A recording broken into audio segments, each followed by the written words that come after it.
আমি সন্ত্রাসী, আমার কাছে 4টি অস্ত্র, তাই সেনাবাহিনী আমাকে খুঁজছে। গোপন বৈঠকে কথাগুলো বলছিলেন চট্টগ্রামের মিরসরাইয়ের ওসমানপুর এলাকার মহসিন সম্রাট নামে এক ব্যক্তি।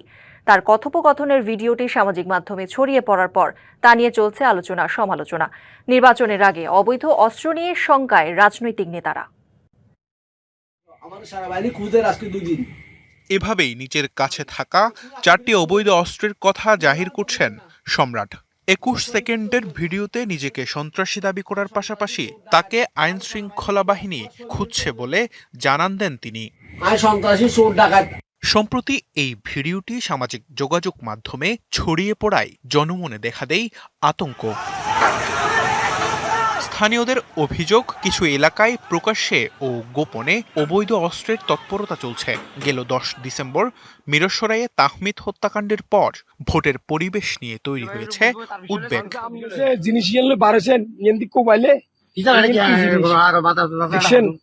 জাতীয় নির্বাচনের আগে অবৈধ অস্ত্রের ঝনঝনানিতে শঙ্কায় রাজনৈতিক নেতারা।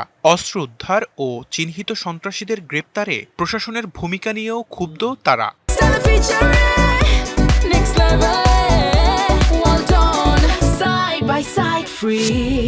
শান্তিপূর্ণ নির্বাচনের জন্য অবৈধ অস্ত্র উদ্ধার ও চিহ্নিত সন্ত্রাসীদের আইনি প্রক্রিয়ার মাধ্যমে গ্রেপ্তার করা অতীব জরুরি। বিষয়টি প্রশাসনকে আমরা বারবার বলে আসতেছি, অথচ এই বিষয়ে প্রশাসনের ভূমিকা তেমন দৃশ্যমান নয়। সুষ্ঠু নির্বাচন করতে হলে অবৈধ অস্ত্র উদ্ধার অবশ্যই করতে হবে, না হলে নির্বাচনের সুষ্ঠু পরিবেশ ফিরে আসবে না। তবে ভিন্ন কথা বলছে পুলিশ।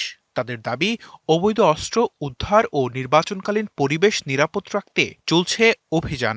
অবৈধ অস্ত্র এখানে থাকবে না, আমি যদি এখানে পাওয়া যায় আমি ধরে ফেলবো। আমি অভিযান চালাচ্ছি, নির্বাচন সুষ্ঠু, অবাধ এবং নিরপেক্ষ যাতে হয়, এই কারণে আমরা সব জায়গায় আমাদের টিম, টহল টিম থাকে, আমি থাকি, আমরা গোয়েন্দা তথ্য, গোয়েন্দা নজরদারি অব্যাহত রেখেছি। গেল 9 মাসে মিরসরাইয়ে 11টি হত্যাকাণ্ডের মধ্যে 6টি রাজনৈতিক। এমন পরিস্থিতিতে ভোটের আগে আইন শৃঙ্খলা বাহিনীর তৎপরতা বৃদ্ধির দাবি স্থানীয়দের। DBC news desk.